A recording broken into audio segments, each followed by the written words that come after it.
Diyos nagliwanag tayo, ang pinagpalang totoo. Sa ngalan niya'y naparito. Alleluia, Alleluia.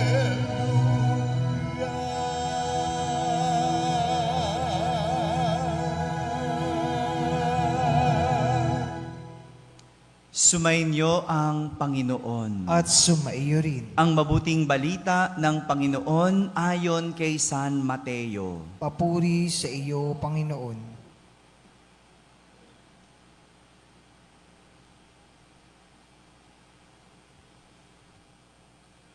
Noong panahong iyon, sinabi ni Jesus sa kanyang mga alagad, "Mag-ingat kayo, sapagkat may mga taong magkakanulo sa inyo sa mga hukuman at hahagupitin nila kayo sa mga sinagoga.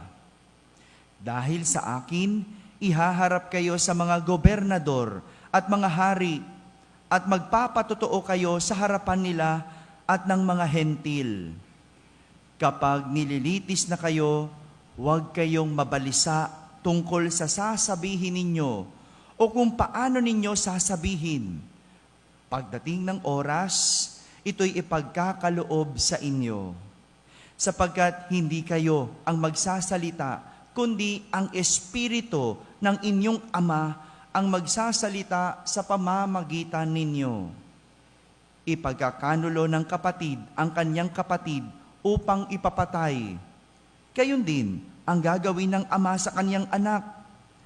Lalabanan ng mga anak ang kanilang mga magulang at papapatay. Kapopootan kayo ng lahat dahil sa akin. Ngunit ang manatiling tapat hanggang wakas ang siyang maliligtas." Mga kapatid, ang mabuting balita ng Panginoon. Pinupuri ka namin, Panginoong Hesukristo. Magsipo pong lahat at makinig sa homilia. Isang magandang umaga po sa inyong lahat. Magandang umaga rin sa lahat ng mga nasa barangay na nakakapakinig ng ating banal na misa, sa lahat ng mga nasa tahanan na nagsisimba via online. Sa lahat ng nasa abroad, isang magandang araw po sa inyong lahat. Maligayang Pasko po sa inyo. Kasama kayo sa ating banal na pagdiriwang dito sa ating parokya.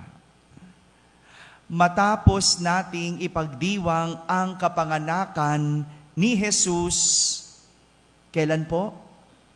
Kahapon. Yan. Sinitest ko lang po kung natulog na po ba kayo at alam nyo na kahapon yon, no? Kahapon, pinagdiwang natin ang kapanganakan ni Jesus. Although, hanggang ngayon pa rin naman, no? Pinagdiriwang pa rin natin dahil nasa panahon pa rin tayo ng Kapaskuhan. Kahapon, kapanganakan. Ngayon naman, isang kamatayan ang ating ipinagdiriwang sa araw na ito. Ang kamatayan ng unang martir na si San Esteban. Unang martir. Sabihin nyo nga po, martir. Narinig natin ang kwento ni Esteban sa unang pagbasa at kung paano siya pinatay. Dahil si Esteban ay puspos ng Espiritu Santo, marami siyang nagawang kababalaghan at himala sa harap ng mga tao. Di ba gano'n naman? Kapag ikaw ay puspos ng Espiritu Santo, marami kang nagagawa. No? Kapag ikaw ay puspos ng kasipagan, marami kang natatapos sa araw, di ba? Kapag ikaw ay puspos ng ligaya, no? Ang dami mong napapasaya. No? Ganon. Si Esteban, puspos ng Espiritu Santo. Kaya ang nagawa niya, kababalaghan at himala sa harap ng mga tao. Kahit yung mga kasapi ng sinagoga ay hindi mapantayan ang karunungan ni Esteban. Hinahamon siya ng hinahamon, pero dahil puspos ng Espiritu Santo, hindi maabot ang kanyang karunungan. Hindi mapantayan ang kanyang karunungan. O, di ba ganon? Kapag puspos ka ng sipag, walang makapantay ng sipag mo. Kapag puspos ka ng saya, walang makapantay sa saya mo. Kapag puspos ka ng pag-ibig, walang makapantay sa pag-ibig mo. Lahat magagawa mo. Lahat, maibubuhos mo. Ganyan si Esteban. Dahil puspos ng Espiritu Santo.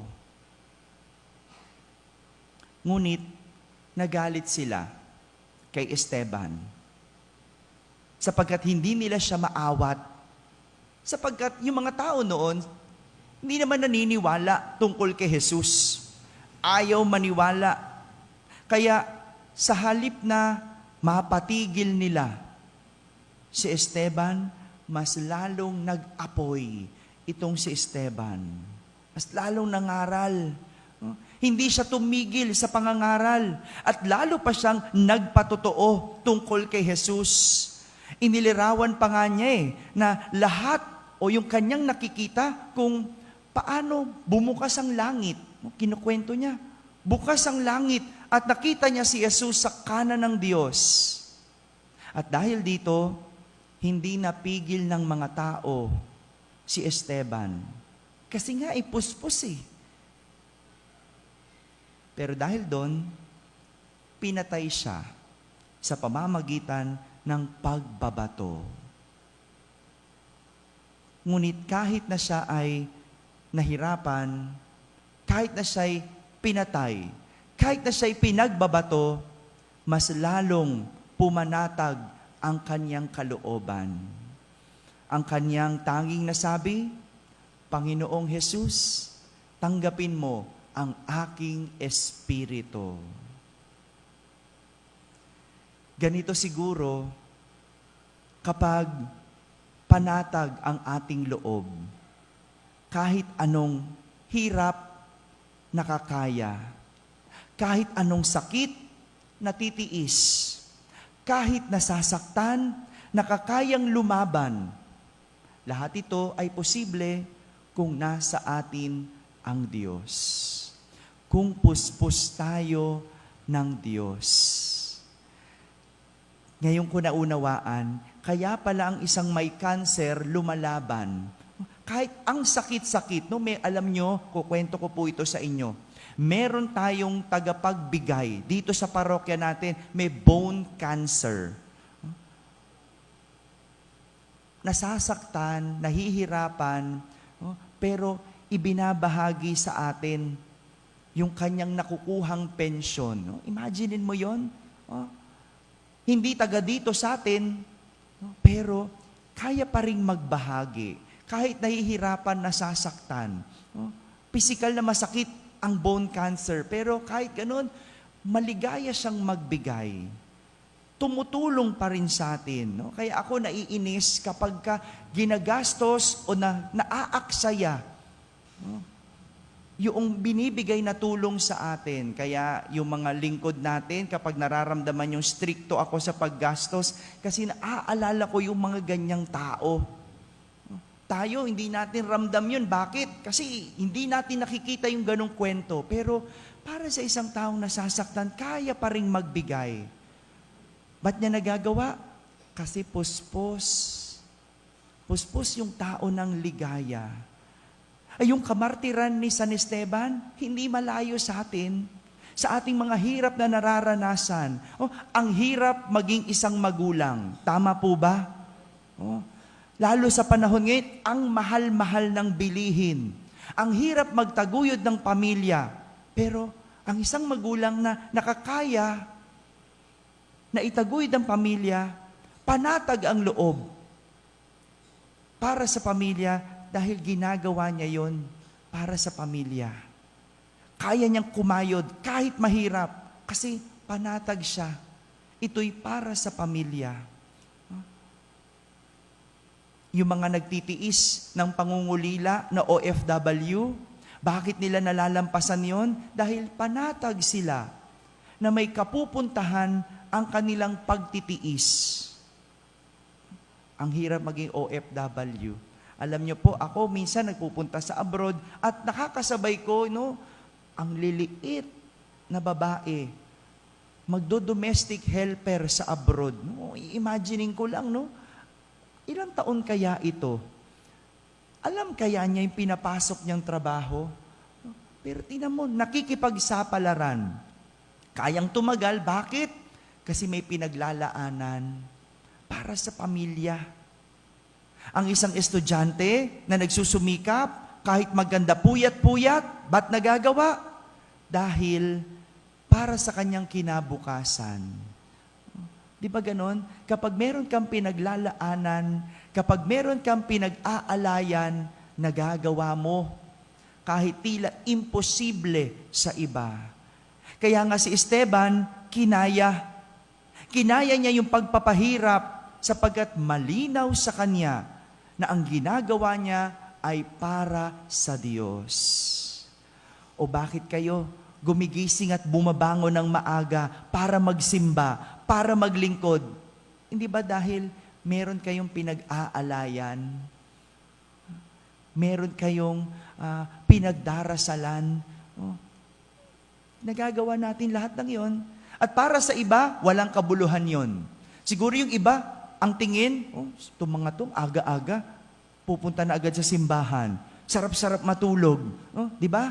Pwedeng ganun ang tingin ng iba. No? Kabaliwan, kalokohan. Pero para sa iyo na meron purpose, meron kang pinag-aalayan, kaya ka nagsisimba, kaya ka naglilingkod. Kaya kahit sila, hindi ka nila mapigil. Hindi ka nila matigil. Kahit mahirap bumangon, ang sarap matulog ngayon, ang lamig, hindi po ba? No? Pero dahil meron kang pinag-aalayan, pabangon, maglilingkod. No? Babalik na lang sa pagtulog uli mamaya. No? Pero ganun eh. No? Kahit yung iba, pinipigilan ka, no? Tigil mo na yan, ma. No? Ang aga-aga magsaserve ka, pero hindi ka mapigil, hindi ka matigil. Ganyan si San Esteban. Puspos ng Espiritu Santo, kaya nagawa niya. Kahit kamatayan, hinarap, inakap. Mga kapatid, kung ang lahat ng ating ginagawa ay may pinaglalaanan o pinag-aalayan, hindi imposible na anumang hirap kayang malampasan. Anumang sakit kayang magpakasakit at anumang pagdurusa kayang magpakamartir. Amen? Amen.